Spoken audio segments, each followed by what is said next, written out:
moi, mon engagement, c'est le patient. Ça reste toujours le patient, c'est ma clé de démarrage finalement.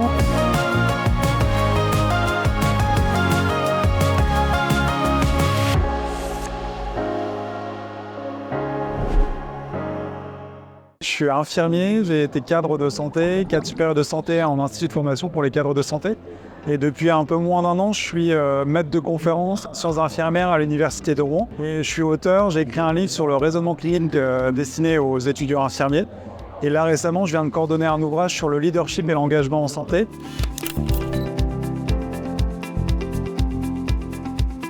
Ouais, alors en fait, c'était quel était le point de départ finalement de mon engagement. Et moi, mon engagement, c'est le patient. Ça reste toujours le patient, c'est ma clé de démarrage finalement. Et ensuite, après, j'ai continué ce processus autour du raisonnement clinique infirmier et l'importance en fait de ce raisonnement clinique pour accompagner les patients. Et puis, la question du leadership, elle est aussi importante puisque autoriser les paramédicaux et notamment les infirmiers à développer un leadership et pas que clinique me semblait particulièrement intéressant. Ça, c'était le premier temps en fait de la conférence. Ensuite, le deuxième temps, c'était finalement quel est l'objet qui représenterait mon engagement. Et bien l'objet, c'était la montre. En fait, parce que j'accepte de donner du temps pour les autres, en plus de mon temps de travail, et c'est-à-dire me rendre disponible pour les autres.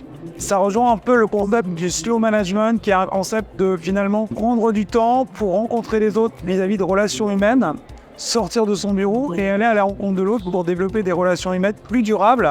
Et ensuite, j'ai insisté sur peut-être la nécessité de repenser le management hospitalier, qui pour moi, à mon sens, est encore très hiérarchique et nécessiterait un peu plus d'horizontalité sur le sujet.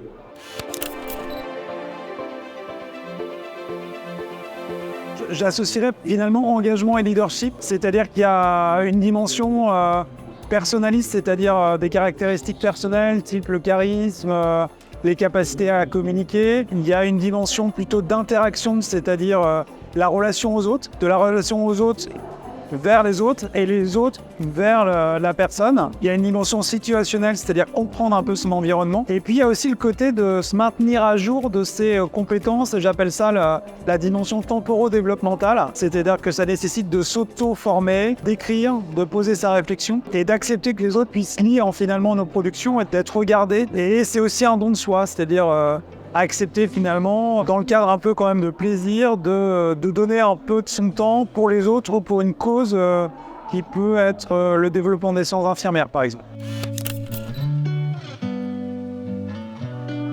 Alors en fait, les sciences infirmières, c'est une science sur les soins infirmiers et finalement, c'est de produire du savoir par les infirmiers. Donc il y a différentes orientations. Il y a des orientations basées sur la pédagogie, le management, la clinique, les sciences fondamentales et la dimension politique. Et on va considérer la personne, les soins infirmiers, l'environnement et la santé, qui sont 4 grands concepts importants. Mais c'est surtout finalement l'idée de produire du savoir, donc des données probantes, par les infirmiers. Et ça, c'est un point important.